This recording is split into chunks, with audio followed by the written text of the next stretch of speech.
राम, यदि स्वयं को समान मानते हो, स्वयं को वीर मानते हो, तो आओ मुझसे युद्ध करो, दिखाओ अपना बल और संभालो मेरा प्रहार। सावधान।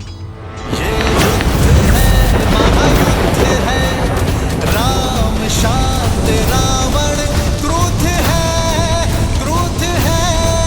श्री राम रण की बेला में धरे जो धीर है, आएगा प्रलय बरसने वाले तीर है, धर्म के संग अधर्म के विरुद्ध है।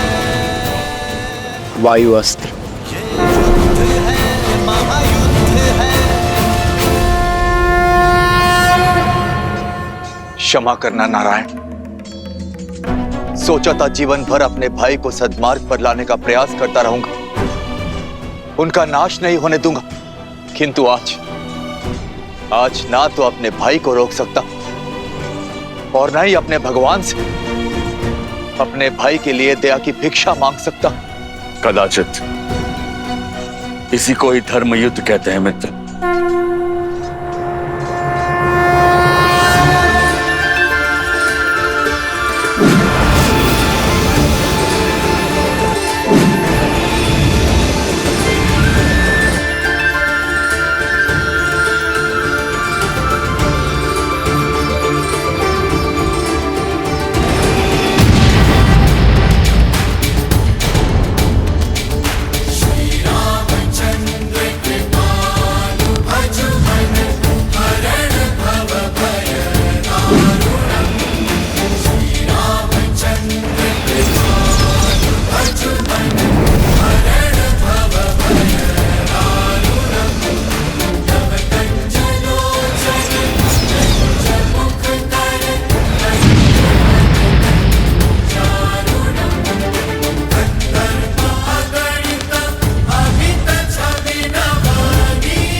चिंता की अब कोई बात नहीं है महारानी। युवराज के स्वास्थ्य में बहुत सुधार आ रहा है और वो शीघ्र ही स्वस्थ हो जाएंगे।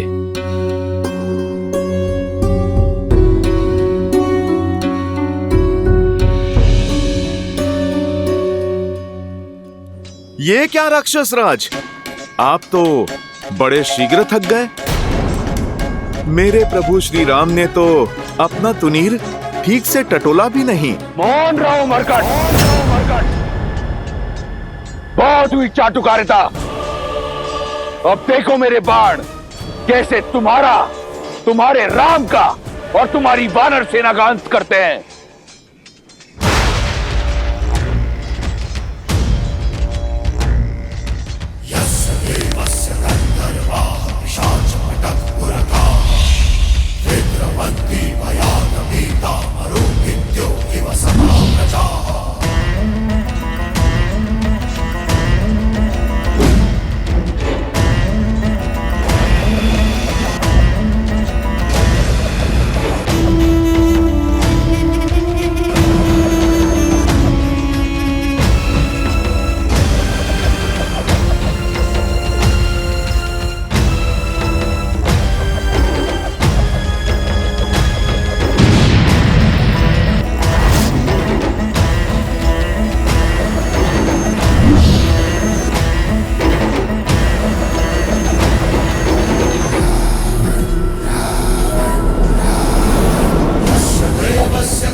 लगता है रावण अपने शत्रुओं पर काल बरसा रहे हैं। ये सूर्य को ढकने वाले बाण उन्हीं के हैं।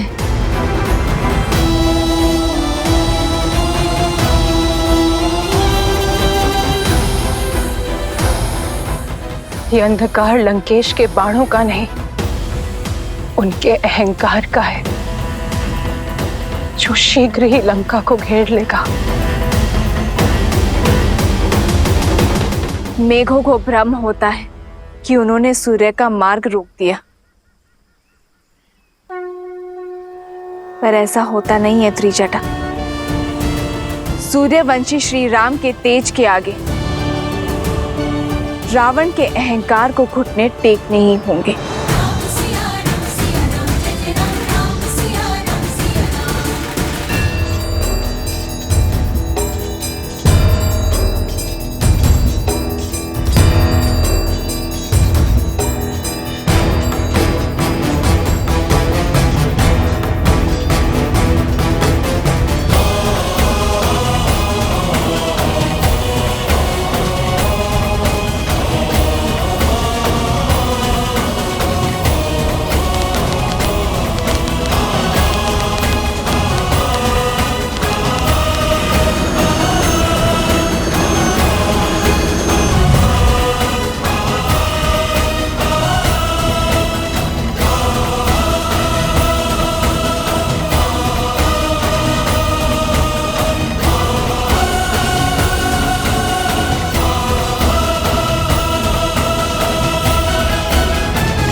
मदारी बनने के लिए अभी कच्चे हो। तुम तो अपनी माया को कुछ क्षण तक भी नहीं टिका पाए।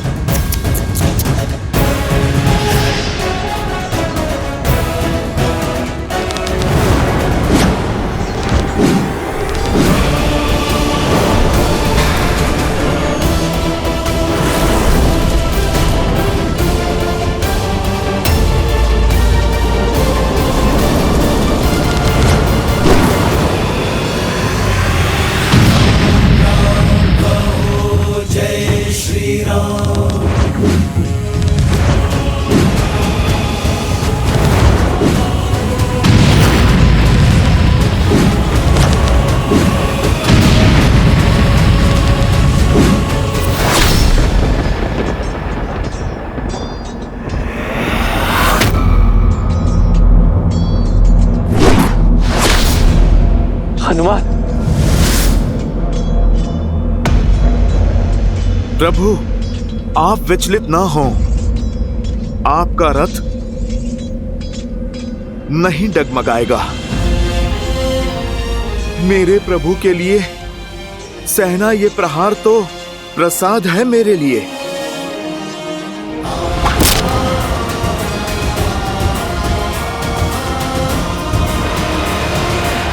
सावधान दशानन! निहत्थे पर प्रहार करके ही क्या 10 लोगों का राज पाया है तुमने? ये तुम्हारी भूल है राम।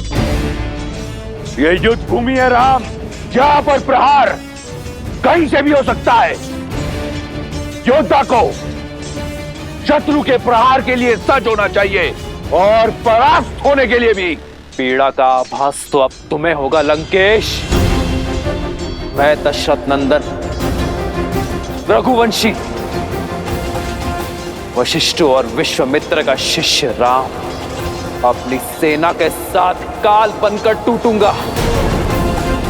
तुम्हारा और तुम्हारे सभी अधर्मी पुत्रों का,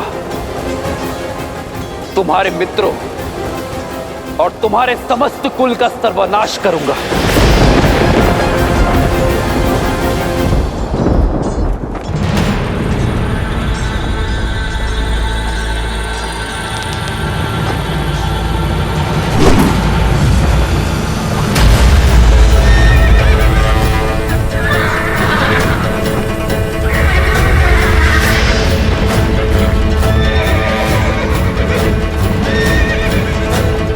हनुमान, मुझे नीचे उतारो। आज ये वनवासी इस महाज्ञानी को एक पाठ पढ़ाएगा। आक्रोश जोश क्रोध का ये क्षण है प्रतिशोध का, ललकार और पुकार का ये क्षण है अति विरोध का।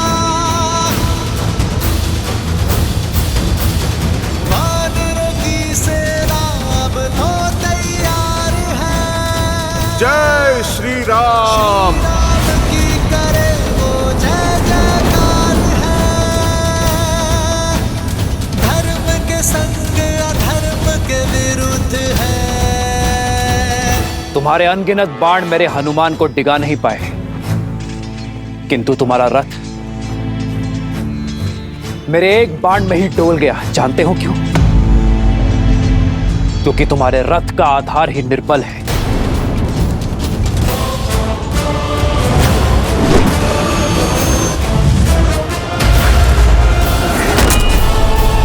जानते हो एक राजा का रथ क्या सिखाता है?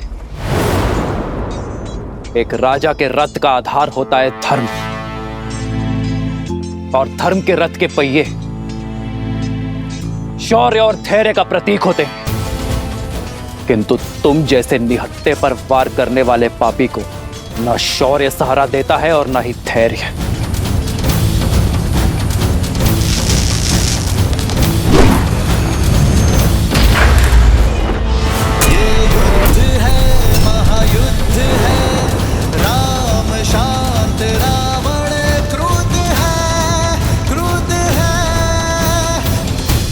धर्म के प्रति विश्वास को दर्शाता है रथ का सारथी।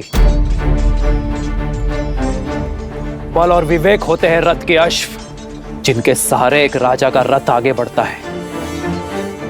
पर एक अधर्मी के पास वो शेष नहीं बचते।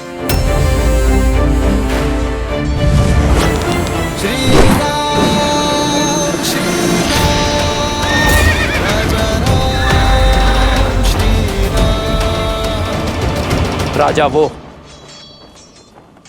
जो देश की माटी, देश के हित में सोचे, जो एकता और अखंडता की डोरी बनकर अपने देशवासियों को जोड़े,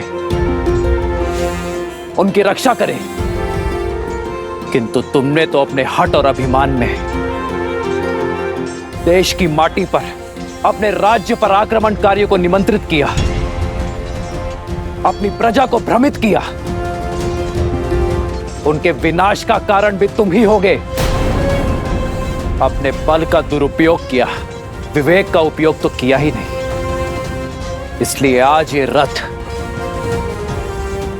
रत्ती भर भी आगे नहीं बढ़ेगा।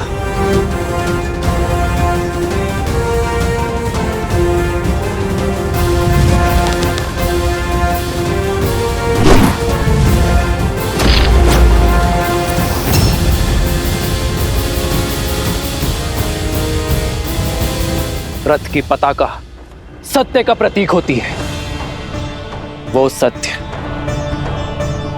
जिसे जानकर भी तुम अपने अभिमान में स्वीकारना नहीं चाहते, और एक अभिमानी के साथ सत्य नहीं रहता।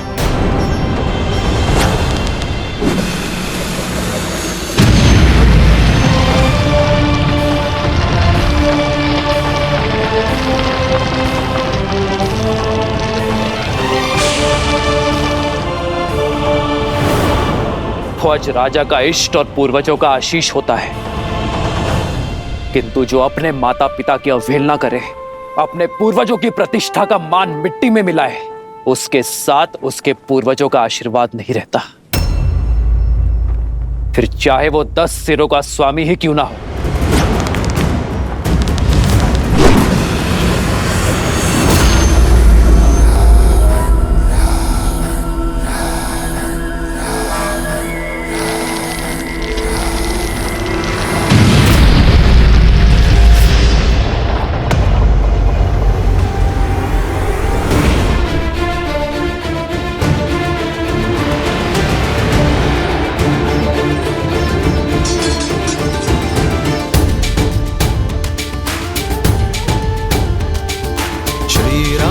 रामचंद्र कृपालु भजु मन हरण भव भय दारुणम् श्री रामचंद्र कृपालु भजु मन हरण भव भय दारुणम्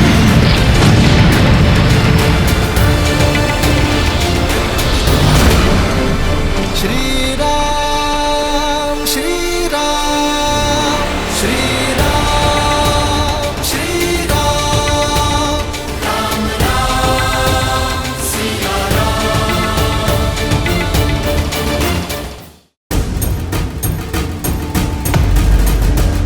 जो राजा कर्म के स्थान पर कुकर्म को अपनाता है उसका यश भी धराशायी हो जाता है और वो स्वयं भी धरातल पर आ गिरता है। लंकेश, तुमने पूछा था ना कि प्रभु श्री राम अपनी पत्नी को कैसे पाएंगे।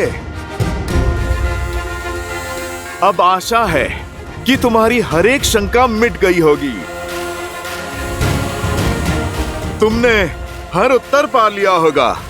उत्तर तो मैं दूंगा, जिसका प्रति उत्तर ना तुम दे पाओगे और ना तुम्हारा राम। चंद्रहास,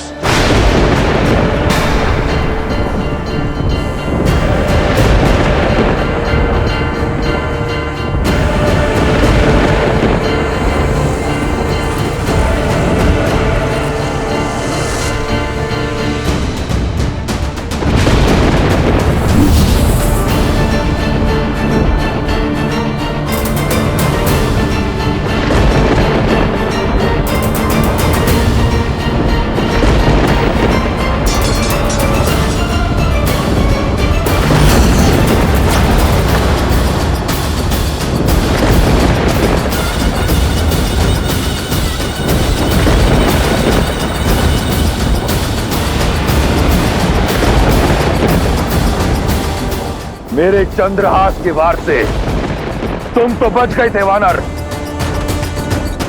परंतु ये नर, ये वनवासी नहीं बच पाएगा।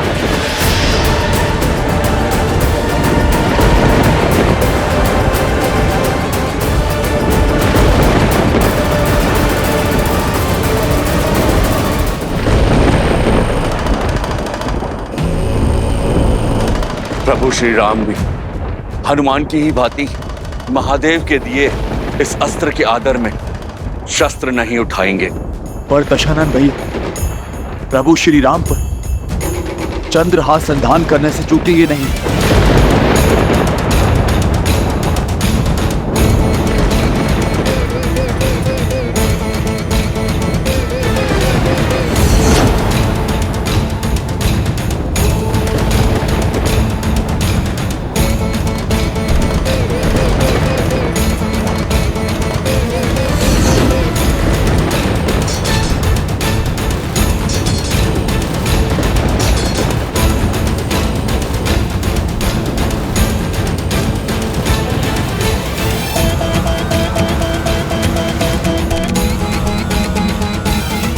अब क्या होगा प्रभु? ये कैसी विचित्र दुविधा है। यदि श्री राम अपने आराध्य के अस्त्र की मर्यादा रखते हैं तो ये उनके इस अवतार का अंत होगा, और यदि वो चंद्रहास को रोकते हैं तो अपने आराध्य के अस्त्र का अपमान करने का कलंक पाएंगे। दोनों ही परिस्थितियों में धर्म हार जाएगा।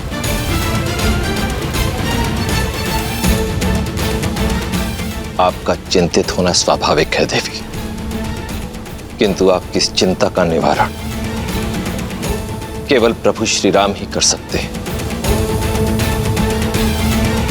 क्योंकि यदि चयन सरल होता तो वो श्री राम का नहीं होता।